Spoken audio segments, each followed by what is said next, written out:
Merhabalar, AgroEge Bilinçli Tarım Programı'na hoş geldiniz. Burada Manisa'nın Saruhanlı ilçesine bağlı Tirkeş mahallesinde bulunan bir zeytin bahçesindeyiz. Burada çiftçimiz İlker Bey ile beraberiz. Bu uygulamaları Boster ve AgroEge ürünlerinin uygulamalarını burada tüm ağaçlara tatbik etmek bulunmaktayız. Bunlarla ilgili ne yapıldı, ne edildi, nasıl bir uygulama izlenildi, bu yoğun sıcaklarda nasıl bir şey yaptık, onları anlatacağız size. Bununla ilgili çiftçimize ilk başta soralım. Biz ne zamandan beri bu uygulamaları yapıyoruz?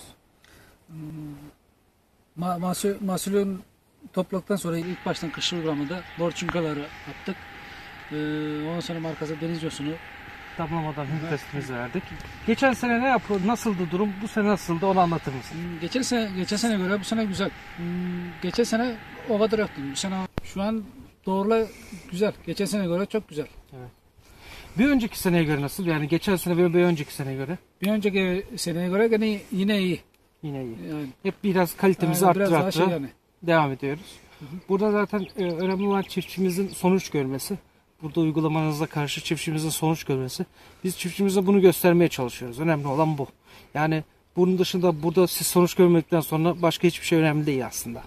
Onunla ilgili daha tohurdan çıkınca yeni videolarımızı koyacağız. Meyve tutumunda, yani zeytinler tuttuğu zamanki durumları, onların yavaş yavaş büyümelerini hepsini video altında sizlere izletmeye çalışacağız.